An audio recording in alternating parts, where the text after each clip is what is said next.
some election facts. As you know, the US election, or as most of you probably know, the US election is on its way. In 2020, I believe the election day is November 3rd or November 4th, one of the two. Obviously a very big deal. So yeah, today we're just going to be talking about 100 facts about the 2020 presidential race on WashingtonExaminer.com. If you do enjoy this video, don't forget to hit that like button. If you guys do want to see a part 2 or a part 2 of something else, or you have another video idea, don't forget to comment down below. And finally, of course, don't forget to subscribe. We are on our way to 1,000. Yep, you heard that correctly. 1K, 1,000 subs. And I believe like 45% of the people that watch my videos are not subscribed, so do not forget to subscribe. And let's get right into it. Fact 1. In 2016, over 136 million people cast a vote for president. Which sounds like a lot, but it actually, I'm pretty sure it's less than half. That was the big thing. Like, in the 2016 election, there wasn't actually that many people that voted. Like, the voting amount went down. So that's interesting. Number 2.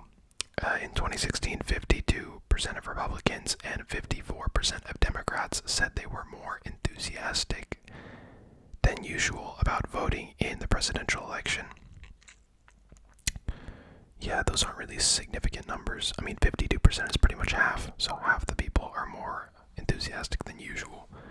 I don't know, it was a big election, just considering the candidates, so. In 2020, 75% of Republicans and 80% of Democrats say they are more enthusiastic than usual about voting in the presidential election. Now that's an important stat. 75 and 80%. It is a very big election. Donald Trump, obviously one of the more controversial presidents, obviously running for office again, and then Joe Biden running against him for the Democratic Party. It is a very important election on both sides. Echelon Insights estimates that 157 million votes will be cast in 2020. So that is 20 million more than 2016. Which, yeah, that doesn't surprise me. I think it's a bit of a more important election this year. On October 21st, 2016, Hillary Clinton was ahead of Donald Trump by 5.8 in the Real Clear Politics national polling average. Yeah, polling tends to favor the Democratic candidate, I think, in most elections. And it is right now definitely favoring Joe Biden. But you only really know what the result is on election night, so. On October 21st, 2020, Joe Biden was ahead of Trump by 8.5 points, so more than Hillary was ahead. But that polling's like, I think, before the second debate, so it might have, I don't know where it's gone since then. Starting in July 2016, there were a handful of moments where Trump was either slightly ahead of Clinton in national polls or within 1 or 2 points of her. It's interesting. Since July 2020, Trump has never come within 5 points of Biden in national polls. Fact number 9, the closest Trump has come in national polls in the last 4 months was down 5.8 to Biden in the Real Clear Politics average on September 17th. Alright, so these are all very polling based. Fact number 10, Clinton received 2.8 million more votes in the national popular vote in 2016, a margin roughly 2 percentage points, but was not elected because we do not elect presidents by that method. Yeah, that's a huge thing in the United States that we use the Electoral College, and I'm saying we because I am an American citizen, I don't live there, but I don't particularly like the system. It doesn't really make sense to me. I'm sure it made sense when it was created, but yeah. If we live in a true democracy, then surely the people, like more people who want someone elected, then we'd elect that person. I don't want to put any of my own political beliefs, whether they're right or left, in this video, but that's my perspective. personal opinion. I don't think that's a particularly left or right issue. I think I think a lot of people don't like the Electoral College. 11, Trump won the 2016 election, winning 306 electoral votes versus Hillary Clinton's 232. In 2016, Trump flipped 6 states and 1 congressional district that had previously voted for Barack Obama. Iowa, Wisconsin, Michigan, Ohio, Pennsylvania, and Florida. Those would be the swing states. I don't know if all those are technically swing states, but they did flip.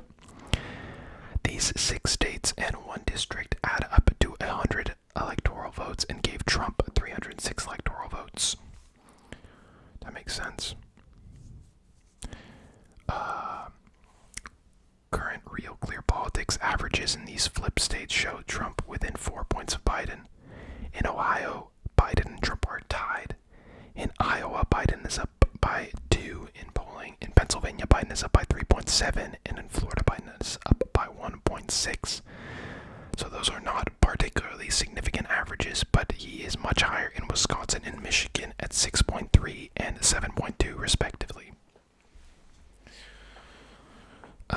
Trump can lose Wisconsin and Michigan if he holds on to everything he won in 2016. He would win 280 electoral college votes. Okay, that's interesting. I'm going to skip over the ones that are kind of boring. Like, I don't care that Romney won Texas by 16 points back in 2012. That's kind of irrelevant. Like, I'm going to skip stuff like that. So if you guys are wondering why I'm taking some longer breaks between facts, that is why. Trump beat Clinton in Texas and Ohio by 9 and 8 points, respectively. Understandable. Texas is one of the youngest states in the country, surpassed only by Alaska, Washington, D.C., and Utah. I don't know if that surely means it has the youngest population. Right? It's not like the youngest state to be, like, founded or whatever. I honestly don't know. I'm not going to say anything. I feel like that's just a dumb question, but I don't know. Trump lost voters under 30 in Texas by a 19-point margin, and he lost voters under 30 nationally by a 19-point margin. Yeah, that seems to be the case. That, obviously, this is a stereotype, or a generalization, should I say, that younger people tend to vote more left, more Democrat, and older people tend to vote more right, more conservative. Yeah. And he's projected to lose votes under 30 by 28 points this election, which obviously doesn't necessarily mean it's true, but you know. Youngest voters saw the largest increase in turnout in the 2018 midterm elections. Voting is a habit-forming behavior. I'm not really sure what they mean by that.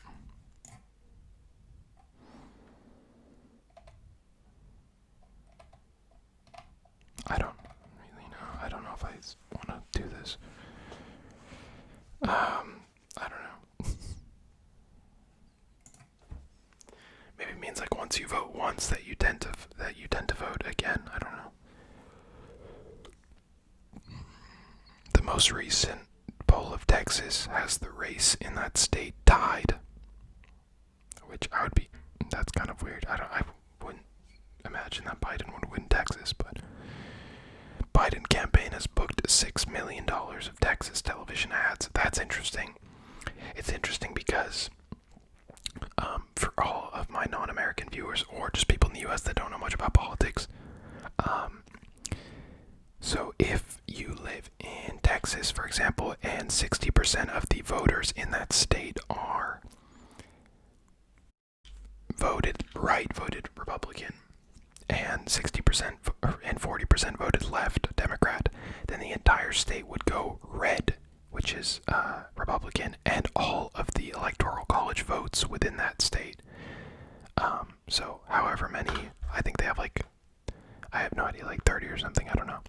So all of those 30 votes would go towards Trump, which is why I don't like the Electoral College system.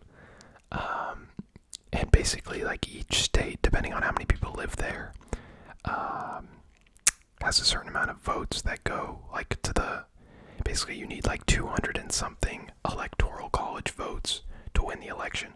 So like Texas has a lot of electoral college votes. California does because there's a lot of people there, but then places like Montana don't have a lot because not a lot of people live there. So yeah, the state, the way they measure, like, if a state is blue or red, is just by the majority that votes. So yeah, I don't know if that makes sense, but if you guys are still curious, I'm sure you could look up electoral college. It would explain it better than I did, but yeah. So it's interesting that Biden's booking Texas ads because I don't feel like he could ever win Texas. And if you don't win a state, then there's no point in getting the votes, because if you lose a state, then all of those electoral college votes go to the candidate who won the state. So yeah, Trump campaign is not advertising on television in Texas. That's interesting.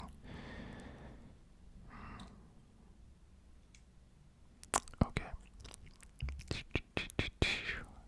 Despite strong Republican fundraising in 2020, the Biden campaign currently has $177 million cash on hand compared to Trump's campaign of $63 million.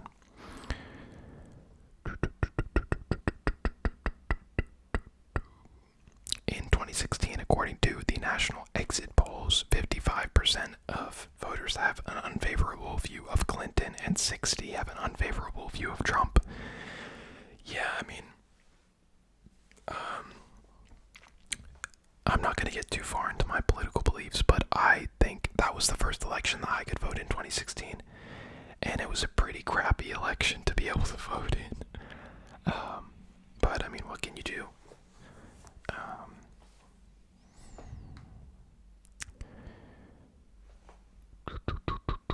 In Pennsylvania, in 2016, 1 in 6 voters were unfavorable to both Trump and Clinton, but Trump won those voters by a 25-point margin. Today, nationally, slightly more voters have a positive view of Biden than have a negative view, by a 43 to 42 margin. Yeah, pretty much equal. Trump is viewed unfavorably.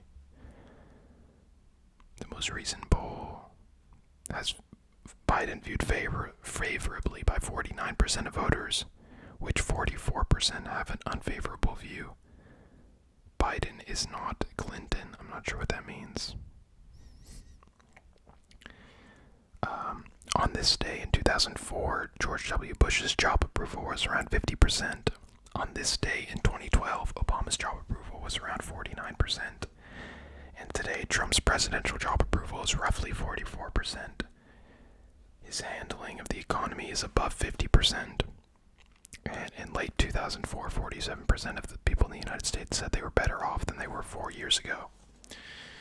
Yeah, it's interesting. I mean, it's definitely an interesting thought to think, like,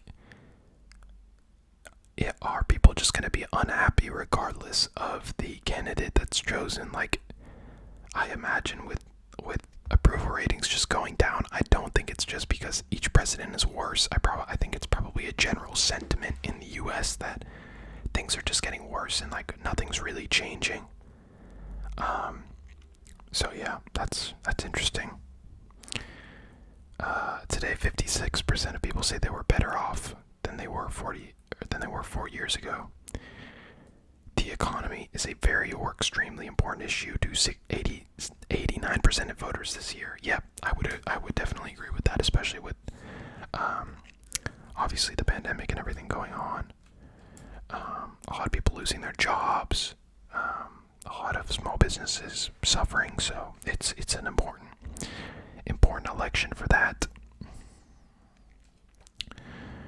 The response to coronavirus is a very or extremely important issue to 77% of voters this year, and it should be. I mean, the U.S. is really struggling with it, and you can blame that on whatever you want.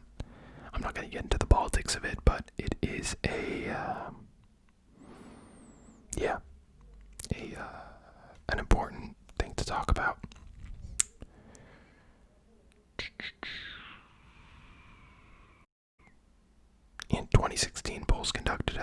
state level were far less accurate, overestimating Democrats' vote share on average by 3 points. Yeah, see, that's the issue. Is as much as I love hearing polls and stats about what's going to happen, the way that they poll in states is like tends to overestimate the Democrats' vote. So that's what happened in 2016. Is everyone was like, "Oh, Hillary's going to win. She won in all the polls and everything," and then she didn't, and everyone was like, "What?" But yeah, the polling is definitely an issue. It'd be interesting to see if they I don't know, privated those polls for the general public, but that would be kind of messed up. I don't know.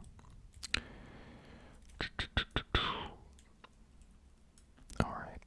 Over 84 million requests for absentee or mail-in ballots have been made across the United States. I actually voted via an app this year. Votes, and it's spelled VOATZ. The area in which I was voting in allowed it. And the state in which I'm registered is most likely not going to flip from its current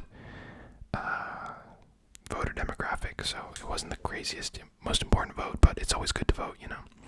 If you haven't voted, go and vote. I think it's probably too late to register to vote, but I might be wrong in some places.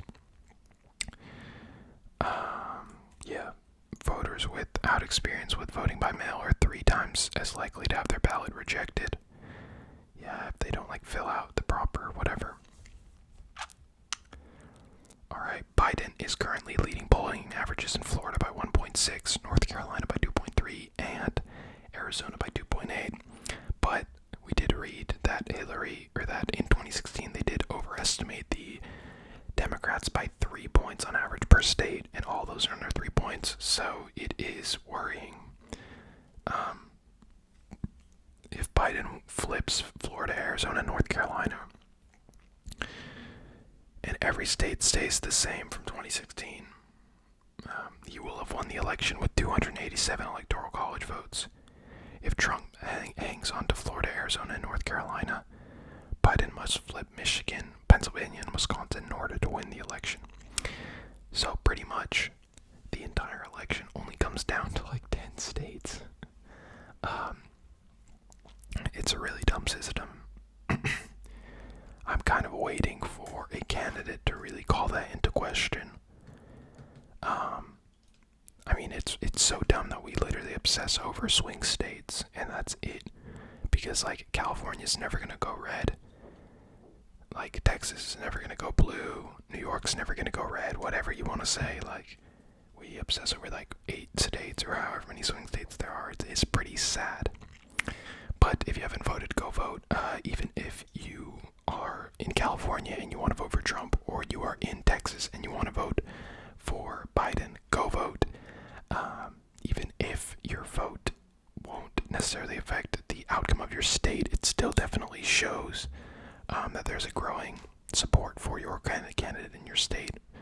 And obviously you can also vote third party. You can send an absentee ballot, whatever. Just go voice your opinion, you know. If you are an American citizen and you do not vote, then, it's kind of you can't really be talking about all the problems if you don't propose a candidate that you would think would handle them. So yeah. And obviously, if you're in some states, you have the ability to vote for the man, the myth, the legend, Kanye West. I can't believe that's actually happening. Anyways, guys, I hope you did enjoy this. If you guys want to see a part 2, maybe a different part of, I don't know, maybe a little closer to the election, let me know. I definitely want to do a Halloween video, so I'm probably going to do that as well. But yeah, I will catch you guys next time. See ya. Or no, I forgot my outro. Don't forget to like this video if you did enjoy. Don't forget to comment down below if you guys do want to see a part 2 or a part 2 of another video or another video idea. Finally, don't forget to subscribe. We're on our way to 1,000 subscribers. I will catch you guys next time. See ya.